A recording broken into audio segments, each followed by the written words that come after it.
So, it is me, Nelly knows, don't you know? Now, I have a global plea from the citizens of the entire world. So listen up when I'm talking to you. All this fake news, it has to stop. Just stop it. We have an emergency situation going on with this deadly virus. Absolutely deadly it is. So, fake news is not helping. Look at all those people in New York. Well, turned out it wasn't actually New York at all. This is the main hospital in Bergamo, in Lombardy province. It's one of the most advanced hospitals in Europe. So what on earth are you playing at? Showing us footage from Italy and pretending it's in New York? What's wrong with you? Alone and in intensive care.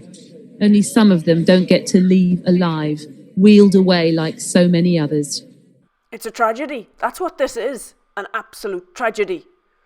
All those mannequins that are being wheeled away and dying alone in New York. Look at his arm. Look at that hole under his chin and look at his hair.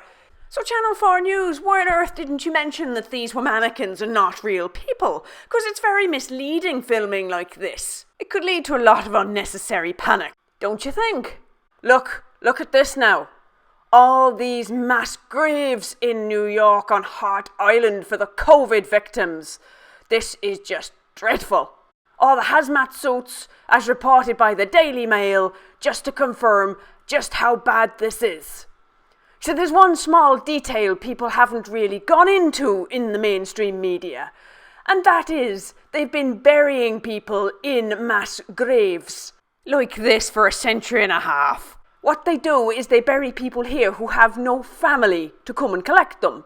They've been doing it for 151 years. So this is not new, but the way the media have reported it, as if suddenly we're doing this all mass graves thing, because we've run out of space in normal cemeteries because there's so many dead people, when that's just not true. So by all means report there's people being buried here, but do so responsibly, so it doesn't amp the fear, because everybody is in a state of fear here, and all your modern media is doing is amping it right up.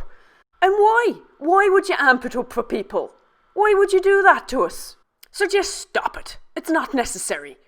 It's important to report things accurately when there's people dying. I mean, this 13-year-old lad, that is tragic that he has died. He's lived such an unlucky life. Because according to the mainstream media, this is the third time he's died since 2017. The first time was in Ireland, the second time San Antonio through suicide, and now COVID has got him. I hate to think what'll get him next time. So come on now, just stop it.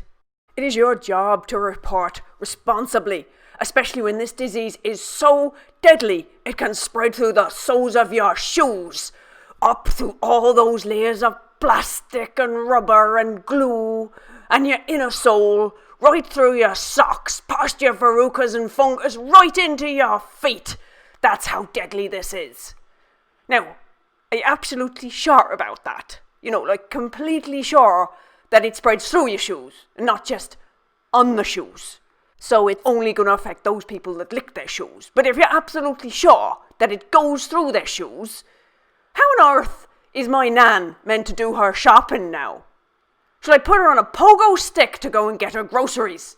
But don't tell me the virus will get up the pogo stick, it'll shinny up with its little virus legs and it'll still get her. If you are not reporting events accurately, how on earth are we meant to believe you?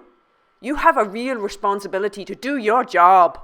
Because mainstream media, if you do not get your act together and start reporting responsibly and accurately, all you're doing is creating more and more conspiracy theorists. And you can't blame them. With all of this going on, especially when you delete videos off of YouTube where they're walking around empty hospitals. I mean, why do that? So what if there's a few empty hospitals? Don't you think that would cheer people up to know that all their time in lockdown is paying off? Don't you think that people have a right to know that not every area is like New York or some of the big cities where they're badly affected? It would cheer people up to see that some hospitals are absolutely fine. By taking those videos down, you just make it look really suspicious. And why take down videos where doctors are giving their first-hand accounts of statistics just because they might be lower than originally forecast? Again, that's just going to feed all of those conspiracy theorists. And it's not like they haven't got plenty of food already. Lots of them jumping up and down because Bill Gates has said that things won't get back to normal until we got a vaccine out to the entire world. So if that's the only way, then that's the only way. Although, we do question it a little bit because, there's 251 different ways to wash the dishes. So you're absolutely sure the only way we can get out of here is if every single person on the planet has a vaccine.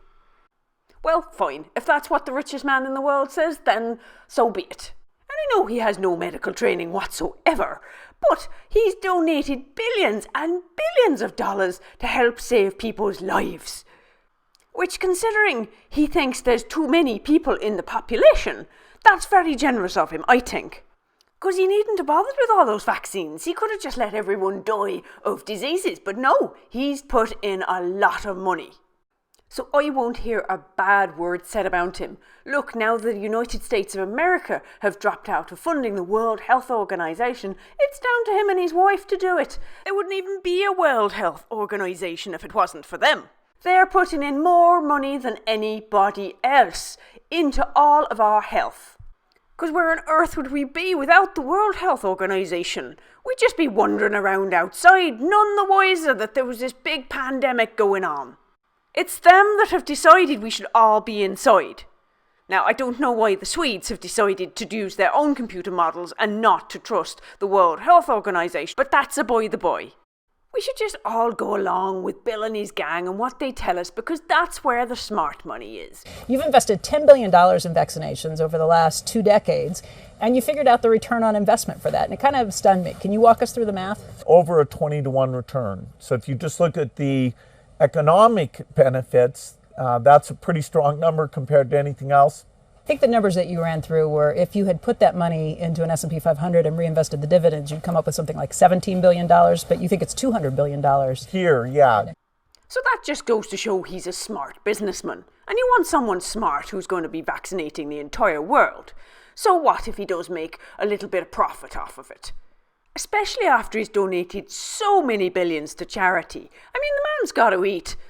Anyway, it's not like he's actually making the vaccine himself this time. He's not tinkering away in his garage like he used to do with the computers. No, there's lots of companies that are going to be making the vaccines. And he's very smartly invested in all of them. That's not a conflict of interest. There's nothing wrong with that. And it's perfectly sensible he should have invested all those billions into Gavi, who are helping getting that chip right to go alongside the vaccine. So we can all be scanned. It'll be so much quicker if they can just put us through a scanner to see whether we've had the vaccination or not. Because scanners save so much time, like they do at the supermarket. Better than relying on like a piece of paper or a database or something. Though I must confess, I would feel slightly better about the technology if Apple were developing it, rather than anything to do with Bill with his track record with getting things to work first time. But that's a small thing. The most important thing to do, though, is get that vaccine done. And that's going to be no small feat, because viruses are notoriously difficult to do with a vaccination. And we need one right now. We can't be fannying around with all those testing and trials like they normally do that go on for years. We're doing things at unprecedented speed. It's about 10 years to develop a vaccine. We're doing it in 18 months, which has really never been done before. And that's why all those anti-vaxxers are kicking off. Like the 8.5 years of trials and tests they're missing are going to make much difference. It'll be fine. I can't see anything that could possibly go wrong with this scenario, so stop your worrying now. And will you stop bleating on about you should get the right to choose what you put in your body? Laws have already been changed in most countries, so you've got no choice. You've got no say in the matter, so just accept it. It's only a little prick that's going to be inserted and squirted into you. It's hardly a violation. It'd be over in no time. You barely notice it. And it's not like everybody has a bad reaction to vaccines. Don't go listening to Robert F. Kennedy Jr. disclosing that the WHO's popular DTP vaccine was killing 10 times more children than the unvaccinated one. I'm sure that was just an unfortunate one-off. I mean, accidents do happen in any industry. Anyway, that's more than enough of all of that kind of talk. So I'm very glad to see that it's now going to be a criminal offence if you say anything that's against a vaccine. I think that's very sensible. All that pseudoscience, blaming vaccines for autism and the like. So I'm very glad they're putting a stop to it.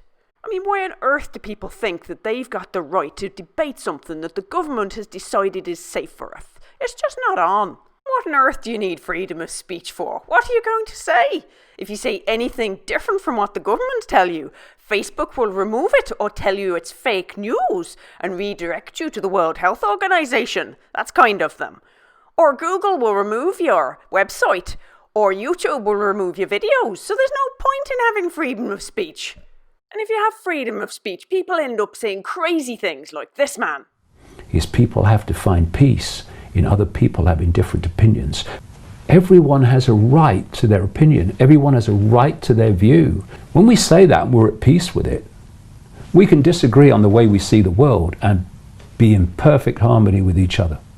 That's the most ridiculous thing I've ever heard in my life. It's our job to show other people when they're being a complete idiot. All this getting along nonsense, that's just ridiculous. Don't you listen to a word that man says. Or the mainstream media for that matter, which was the point of this video in the first place, before I got a little sidetracked. So have your say by switching off the mainstream media. Show them you mean business and that you want your news reported properly. And fact check everything, including what you've seen in this video. And don't be lazy and trust the fact checkers, because who's checking on the fact checkers? So you have to check everything yourself. Because Nelly knows, don't you know? And so should you.